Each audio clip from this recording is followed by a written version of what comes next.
Warning, some topics in this video may be triggering to some. Viewer discretion is advised.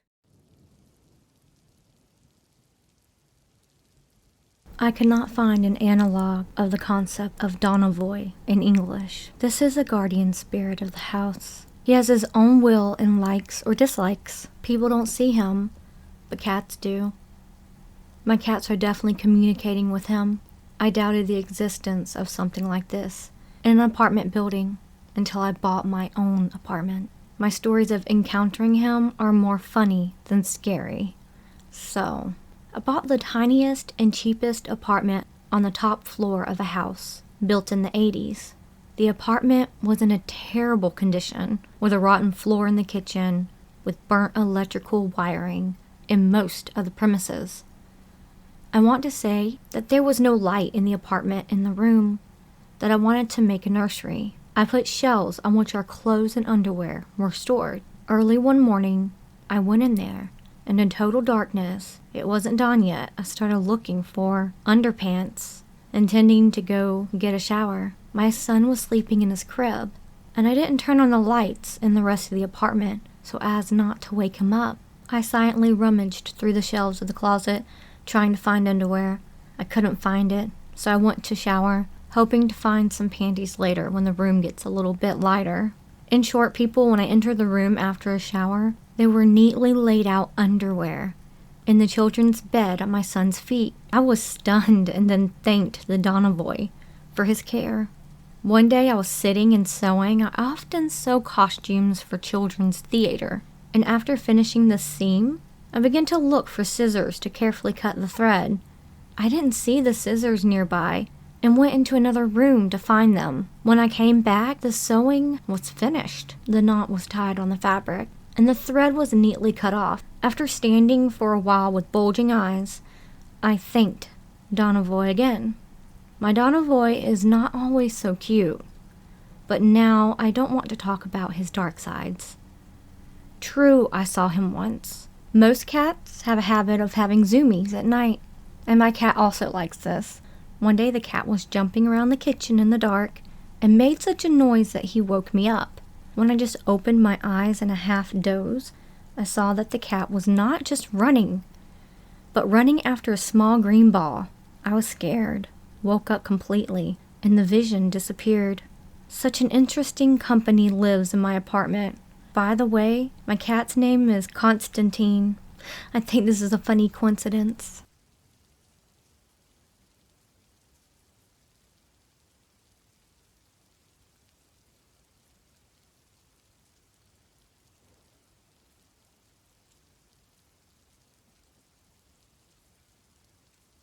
As an avid horror enjoyer across all media and otherwise, I've always been interested in the paranormal. That being said, I've always been a huge skeptic. I poke holes in other stories all the time. I always have, just never been on that side of the fence. I swear by science and logic and whatever. But earlier, something fairly small happened that completely rocked my world. I woke up at around 1:40 a.m. and went to the loo. About maybe 10 to 15 minutes later, at which point I was already properly awake because I'd let my dogs out into the garden and been on my phone for a little while. My bedroom is at the bottom of my stairs. My loo is at the top. Anyway, when I came back downstairs and into my room, I checked my door so my dogs didn't get out of my room. But when I went back to sleep and sat down, not even 20 seconds later, I heard Diamond coming down the stairs. This isn't uncommon in my house since I have 5 people live here. So someone is always up to use the loo or get a drink or whatever. But when I got to the bottom of the stairs, my door opened and the hallway was empty and the lights were still off. I went out to look and everyone's bedroom doors were shut and no one was up and about. My stairs creak on their own because yes, there would. But I've lived in this house for nearly a decade. They creak on their own all the time nowadays. But anyone with old wooden stairs would probably know the difference between that and someone literally walking down them. my door was shut. Literally, it can't open on its own. That's because the latch thing or whatever it's called. I know no one here has any reason to believe me, but I was hoping someone would humor me and just give me their take on it. Being a skeptic has been a big part of me for a long time. I guess I'm just pretty rattled. Strange stuff happens around me all the time, but I'm almost always able to come up with a logical explanation. I can't for this one.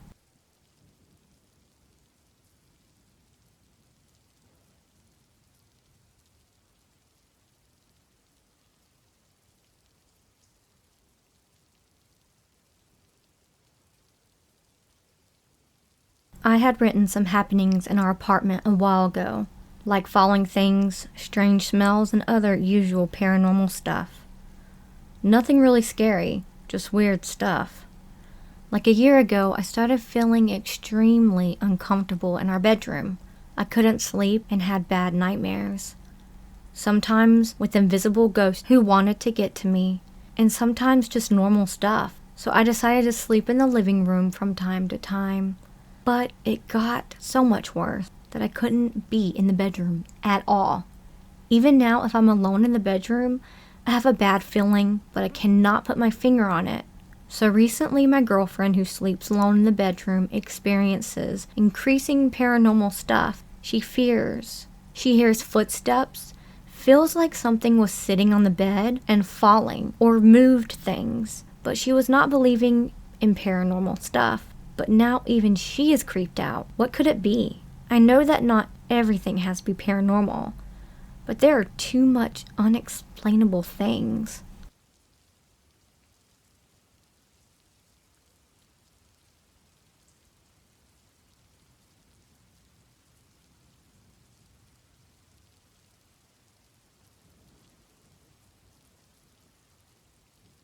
I'll try to make this story short. My girlfriend and I are living in an apartment which was the attic of a house maybe 10 years ago. There's no regular hunting going on, just some unexplainable noises here and falling things there. And this thing what cats do when they stare in a corner of the room. But yesterday, there was something strange. We were watching a series in the living room. Above the TV, there is a cupboard where we have really cool stuff. Things like merch from movies, video games. So on TV, there was a scene where one of the actors counted 3, 2, 1, and you guess, at go, 3 of the statues fell down, but not like they were falling. It was like they were pushed with power. At the same time, the TV switched off. My girlfriend never believed in ghosts. Now she does.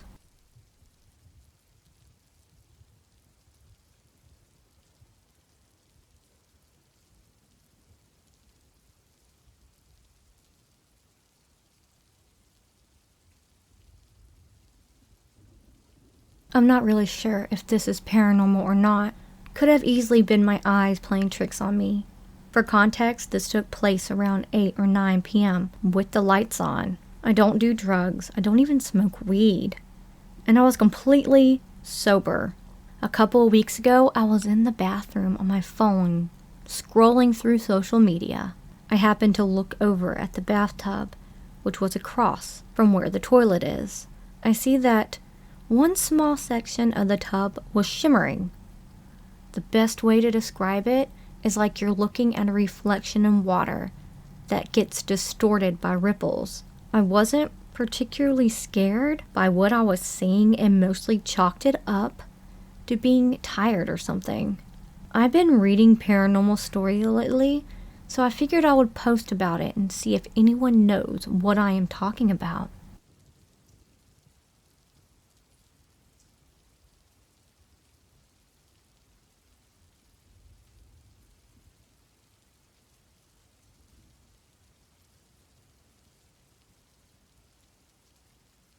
Okay, so this happened to me several years ago, but has been on my mind quite a bit recently. I was about 19 or 20, going through a phase where I'd been sleeping on the couch every night. On this particular night, I had been having some trouble sleeping, and ended up just lying awake. I had my eyes closed for a moment, still wide awake, when I felt something touch my foot. When I looked up, it was a cloaked skeletal figure, hood up, holding a scythe. Needless to say, I was a little freaked out. It stood there for a moment before dissolving into thin air, at which point I got myself out of there and did not return until morning. Now, at the time, I was definitely a skeptic and had never even considered any sort of Reaper entity being real. I am still unsure, though I have never in my life had an hallucination like that, nor was I even half asleep when this happened. I have had paranormal experiences since, but this one still stumps me. Obviously, I didn't die, though I was pretty spooked. No one else in my life died until quite some time later. So, I have come here to hear any thoughts on the matter of similar experiences anyone might like to share. I know this is short, but thanks for reading.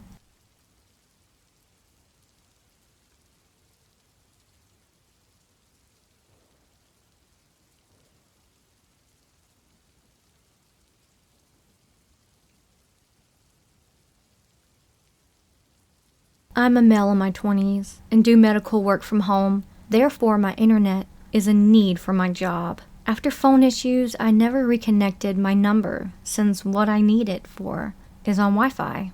Anyways, I rarely travel, so figured it doesn't pay financially when there is access to most needs. All morning long, my programs were running slowly and things weren't responding.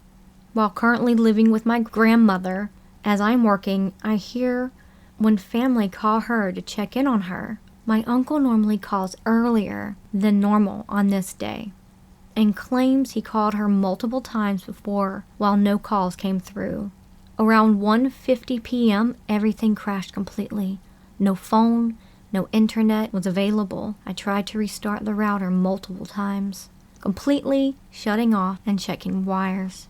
Previous DSL wires were spliced and have managed to fix, but after all, still no phone or internet, no service on my cell phone. So all means of communication were down. You got the rundown. So this is where things get odd. At 2:50 p.m., a state trooper shows up at my door, claiming they received a 911 call from our landline number. Confused, I asked him what time she received the call, and she replied 15 minutes before she showed up at the door. My grandmother does have a life alert for when I'm not there, so I informed her of it. She did restate that the call did come from the landline number, also confirming the last few digits. She asked to come in, and she talked some more. She made conversation with my grandmother, and I went to grab the house phone. I seen the screen still displaying check telephone line, stating it's still down. I went back to her saying we couldn't possibly make the call while giving her the phone. She picked it up and it was dead air, no sound. 11 p.m. as I'm writing this and still no connection. I told her about the situation this morning and that when she received the call, it was within the time frame of not being able to receive connection. Her face said it all. I still have no clue what happened and I'm trying to wrap my brain around it. We have internet back, but still no phone. Internet came back about 15 minutes after the trooper headed out. I've dealt with paranormal events my entire life, and even more. Recently, I found a familiar painting known as the Crying Boy in an antique shop near me, and have photos of it. This is supposedly a cursed painting. Not sure if it's relevant of having the photos of it in my phone or not, or if this is just another paranormal experience to add to my list. After all, the trooper did mention my deceased grandfather's name, whom I've always had another very visual experience with after missing him one night. Would love to tell more stories about my life, have photos and more to go along with some of them. If anyone is interested in other stories, let me know, but otherwise, thanks for reading.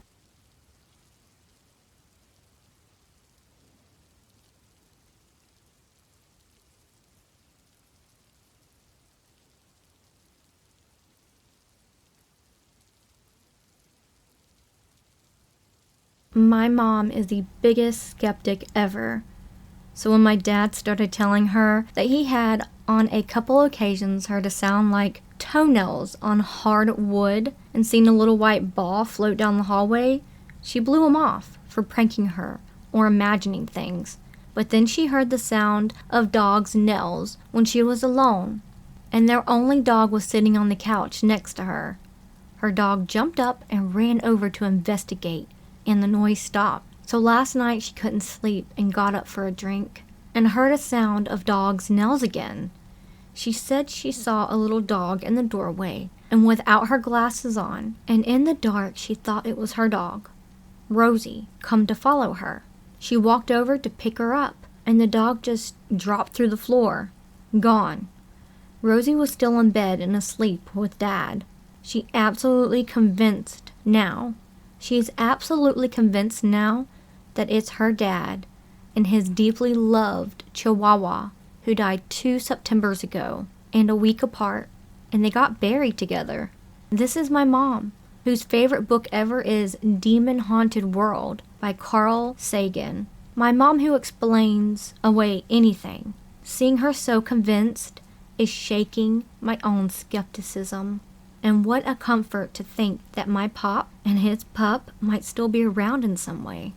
I miss them every day.